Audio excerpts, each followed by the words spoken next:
for those who are very new to this channel, my name is Tripti and I am preparing for NEET 2026 for the third time. And in my previous both attempt, it was just 10 marks, जिसके कारण मुझे कोई government medical college में seat नहीं मिली.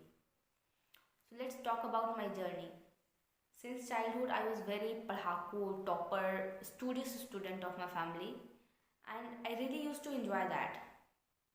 In class 10th, I also topped my state board examination.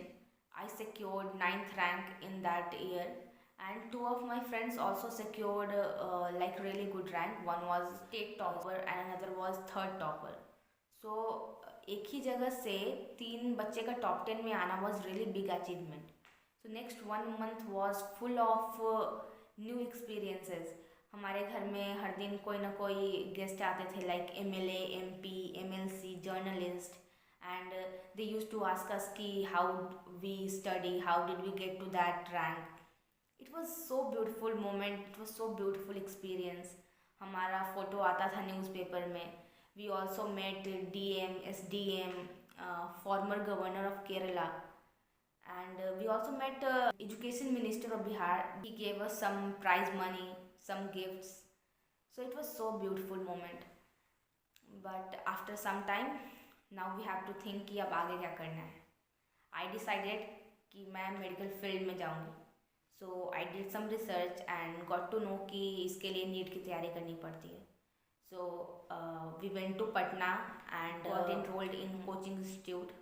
वहाँ मैंने पढ़ाई किया. तो मैंने काफ़ी अच्छे से प्रिपरेशन किया. टेस्ट में मार्क्स भी अच्छे आते थे. मुझे लगता था कि मेरा क्लियर हो जाएगा NEET and I get a government medical seat. So I gave NEET 2024 examination. I secured 631 marks and I was deciding कि कौन सा कॉलेज लेना है. बट जिस दिन रिजल्ट आया, that changed everything. Marks was 631, but the rank was 43,000. So इतना तो पता चल चुका था कि कोई मेडिकल सीट तो नहीं मिलने वाली है. After 2-3 months of discussion and thinking about other career option, like I also thought of pursuing Ayurveda. I did research of top 5 colleges in India, उनका infrastructure, उनका फैसिलिटीज़ क्या क्या है, फर्स्ट ईयर की बुक्स कौन कौन सी है. But I and up not pursuing that. After 2-3 months of discussion and all, in about October end, I decided कि नहीं, इस बार ड्रॉप लेना है and let's give it one more try. So मैं फिर से पटना गई. वहाँ मैंने टेस्ट सीरीज परचेज किया. I gave continuously test and test में भी आई वॉज लाइक 580 से 650 के बीच में मेरे मार्क्स आते थे. आई थॉट कि this is good marks, so इस बार तो हो ही जाना चाहिए. But I went to NEET 2025 examination hall. वहाँ मैंने पेपर देखा. I started attempting question. Bio first. It took me around 1 hour 15 minutes to complete the bio section. Next I move on to chemistry. उसमें मुझे 1 घंटे लग गए. इसमें भी मैंने पूरे क्वेश्चन अटेम्प्ट नहीं किए थे. मैंने कुछ 30+ क्वेश्चन अटेम्प्ट किए थे. And I have only 45 minutes left for physics and filling OMR. The panic started. I started with the first question of physics. I did first का 10 क्वेश्चन एंड देन लास्ट का 10 question, and बीच वाला portion मैंने देखा ही नहीं. Time was over. So examination hall में बैठे बैठे इतना तो पता लग चुका था कि मैंने फिजिक्स में बस 16 क्वेश्चन अटेम्प्ट किए हैं. आई वाज लाइक, इतना कम तो मैंने किसी मॉक टेस्ट में भी नहीं किया. इतना पता लग चुका था कि इस बार भी लगता है मुझे कोई मेडिकल सीट तो नहीं मिलने वाली है. एंड आई थॉट कि इस बार जो मिलेगा मैं ले लूँगी. सो मैं एग्ज़ामिनेशन हॉल के बाहर निकली. मम्मा आस्क्ड कि कैसा पेपर गया. आई थॉट कि शायद 500 से भी कम मार्क्स आए. The disappointment on her face, oh God. घर आई, मैंने मैच किया. It was 513. So for next 2 months I use to ask those videos जिसमें वो प्रेडिक्ट करते थे कि कितना कट ऑफ जाएगा. एंड आई एलियन के सर का मैंने देखा एक वीडियो. ही सेड कि 500+ जाएगा. एंड ही वॉज सेइंग कि 500 से भी नीचे जा सकता है। तो मैंने तो सोच लिया अरे वाह मुझे तो कॉलेज मिलने वाला है। तो फॉर नेक्स्ट 2 मंथ मैंने कुछ पढ़ाई नहीं किया। I was just watching movies, watching Netflix, just doing chill. And when the result came it was 513 marks but the rank was 37,879। Again पता तो चल चुका था इस बार भी कॉलेज नहीं मिलेगा। बट इस बार मैं सोच रही थी कि मैं इस बार आयुर्वेदा ले लूँगी, लेकिन पेरेंट्स नहीं मान रहे थे। जब पेरेंट्स नहीं मान रहे थे तो मैं मान रही थी, जब मैं मानी तो पेरेंट्स नहीं मान रहे थे। मतलब सब कुछ का निष्कर्ष तो ये निकला कि मैंने आयुर्वेदा फिर से नहीं लिया इस बार।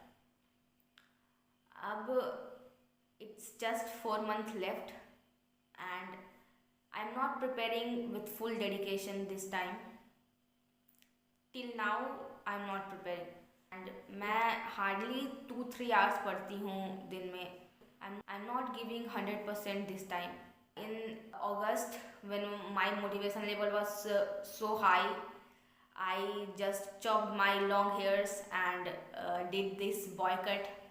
I don't want any distraction in my life. That motivation, but every 1 month the motivation crash हो जाता है मेरा and I just start self doubting. मुझे लगता है कि मैंने enough मेहनत नहीं की क्या, इस बार भी अगर वैसा हो गया तो फिर क्या करेंगे। बट इस जर्नी ने मुझे इतना तो सिखा दिया है कि इट डजेंट मैटर कि आप कितना मेहनत से, कितना डेडिकेशन के साथ प्रिपरेशन करते हो। अगर वो एग्ज़ाम डे आपके फेवर में नहीं है तो it just all got wasted. सब कुछ ख़त्म हो जाता है, सब कुछ बर्बाद हो जाता है। क्योंकि मैंने अपने प्रिपरेशन में देखा है कि in test I was scoring really good and my rank was also decent, but exam day those 3 hours decide the future कि आप अपने लाइफ में आगे क्या करने वाले हो। यू माइट बी थिंकिंग कि अभी तो 2 अटेम्प्ट्स ही हुए हैं तो इसमें इतना पैनिक करने वाली क्या बात है। But this is not very easy for me, क्योंकि मैंने हर अटेम्प्ट में अपना 100% दिया है, हर दिन पढ़ा है, कंसिस्टेंसी के साथ पढ़ा है, डेडिकेशन के साथ पढ़ा है, फिर भी I am not able to crack that NEET examination. So let me tell you what is happening with me this days. अचानक से मेरा मोटिवेशन लेवल काफ़ी हाई हो जाता है and I just start studying for 2-3 days and उसके बाद completely crash हो जाता है। फिर मैं 2-3 दिन कुछ पढ़ती ही नहीं हूँ, not even a single word. And वो self doubt, self questioning, questioning my destiny, वो सब तो अब मेरे लिए काफ़ी नॉर्मल हो गया है। लाइक ये सारे क्वेश्चन तो मैं हर दिन हर बार अपने आप से पूछते रहती हूँ। I am facing this academic failure, the mental chaos for the very first time in my life and I don't know इससे बाहर कैसे निकलते हैं, इससे फाइट कैसे करते हैं, इससे कम बैक कैसे करते हैं। I don't know anything. So I just wanted कि मैं अपनी इस जर्नी को आपके साथ शेयर कर पाऊँ ताकि इसका कोई सोल्यूशन निकले। If you have any solution, any suggestion, any advice for me, please let me know in the comments because I really need that. And I also want to get back on track again, be a disciplined student again and make this attempt of NEET as full and final attempt of mine and just move on in my life without any regret. So please, if you have any solution for my problems, please comment down and thank you so much for listening to me till the end. It means a lot to me. Thank you so much.